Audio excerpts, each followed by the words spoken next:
Dhankaruna news, निर्भीड बातम्यांचं खुलं व्यासपीठ। आळंदी ते पंढरपूर या पालखी महामार्गावरती फलटण तालुक्यातील राजुरी गावच्या हद्दीमध्ये महामार्गावरती टोल नाका आहे आणि या टोल नाक्यावरती भाविक भक्तांच्या गाड्यांचा, वारकऱ्यांच्या गाड्यांचा टोल वसूल केला जात आहे।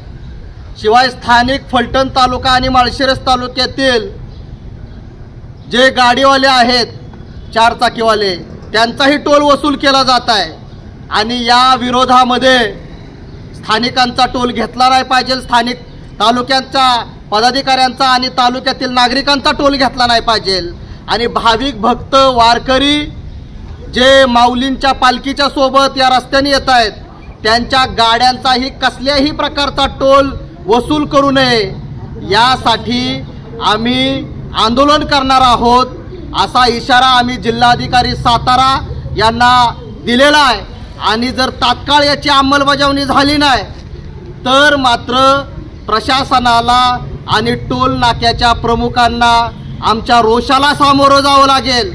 कारण अजून रस्ता पूर्ण नाहीये, रस्त्यातील खड्डे पूर्णतः बुजवलेले नाहीयेत, रस्त्याचं काम प्रगतीपथावरती आहे आणि तोपर्यंत लगेचच टोल वसुली सुरू झालेली आहे। हा अन्याय आहे।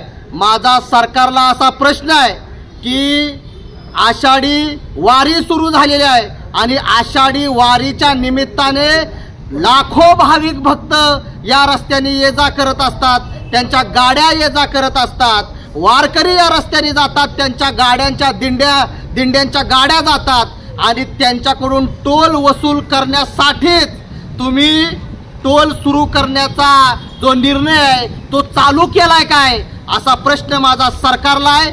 म्हणून आषाढी वारीच्या या निमित्ताने सगळ्या दिंड्यांना, सगळ्या वारकऱ्यांना, त्यांच्या सगळ्या गाड्यांना आणि स्थानिक फलटण आणि माळशिरस तालुक्यातील गाड्यांना टोलमध्ये सवलत मिळालीच पाहिजे।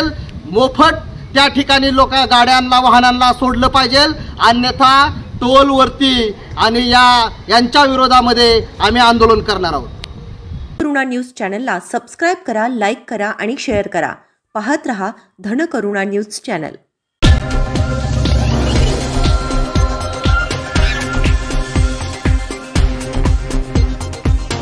धनकरुणा न्यूज, निर्भीड बातम्यांचं खुलं व्यासपीठ।